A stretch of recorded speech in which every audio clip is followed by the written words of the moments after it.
High above Europe, the temperature is 50 degrees below zero. But the men inside this heavy bomber are sweating. Deafening wind screams through shattered glass. The sharp scent of burning cordite chokes the thin air. A waist gunner fires his weapon blindly into the thick clouds, begging for fighter cover that is never coming. This is not the glorious aerial war shown in theater newsreels. It is an absolute slaughter. The famous flying fortress was supposed to be an impenetrable metal sanctuary. Instead, it has quickly become a trapped coffin. They have already survived 3 merciless waves of elite German fighter planes. The crew is bleeding. Their armor is completely shredded. Then, the radio crackles with a terrifying new warning. The 4th wave is closing in fast. They are alone.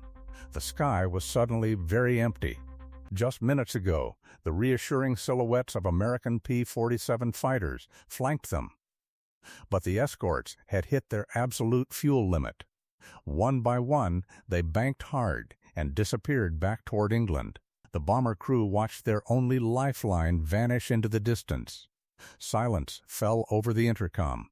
It was a heavy, suffocating realization. They were now completely alone, deep inside hostile airspace, surrounded by a terrifying blue void. They had flown straight into the trap.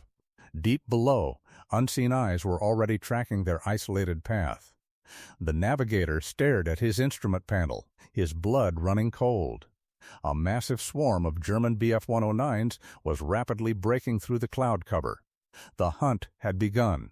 The German fighters did not hesitate. They dropped from the sun, unleashing a storm of cannon fire that instantly shattered military doctrine. Training manuals promised young crews that the heavy bomber was a flying fortress. It was supposed to be a bristling, heavily armed sanctuary capable of holding off any attack. The first 3 passes exposed the brutal truth. Enemy rounds ripped through the thin aluminum skin like it was wet tissue paper. Shrapnel ricocheted wildly across the freezing cabin, severing hydraulic lines and flesh with equal ease. The myth of invincibility dissolved in a chaotic spray of oil and blood. They were not inside a fortress.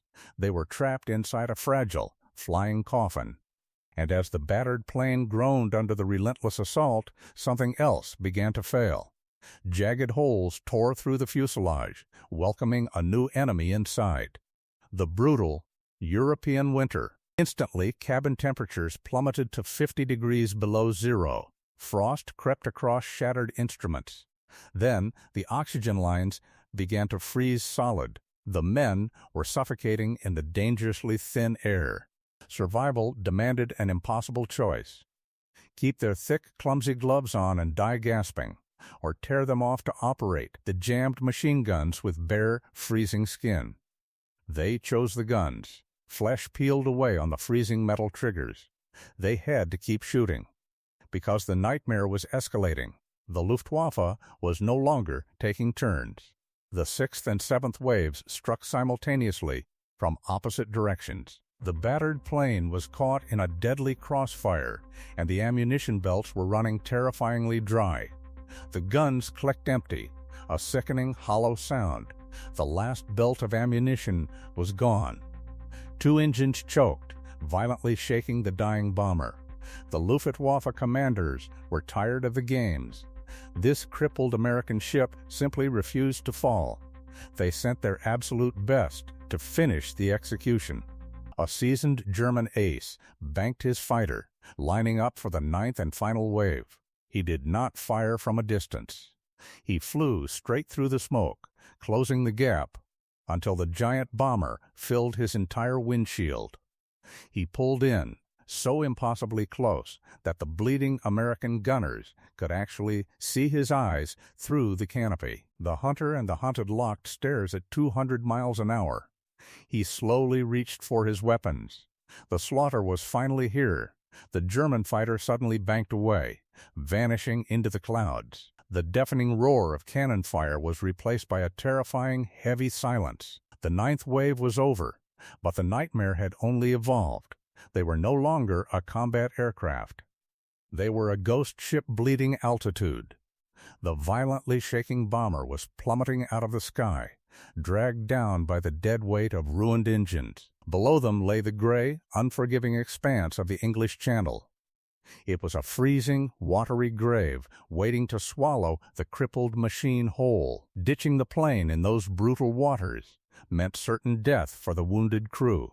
The pilots desperately wrestled with the heavy controls, fighting gravity with nothing but sheer willpower.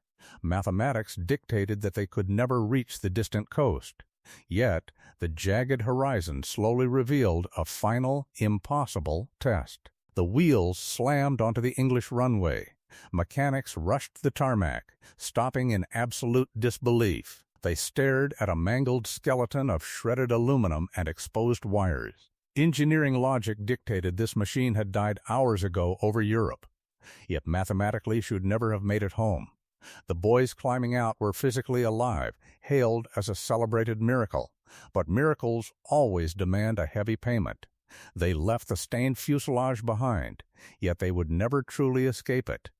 The freezing wind, the deafening cannons, and the eyes of that German ace followed them.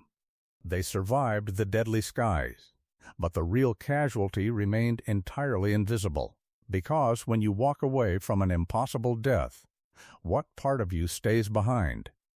The history books sanitize the truth. If you want to uncover more classified missions, forbidden weapons, and the brutal survival realities of the Second World War, hit the subscribe button right now while you're just scratching the surface. Tell us in the comments below, would you have chosen to freeze or risk the guns in that shattered cockpit? And click the video on your screen right now to hear the chilling story of a classified weapon the military tried to completely erase.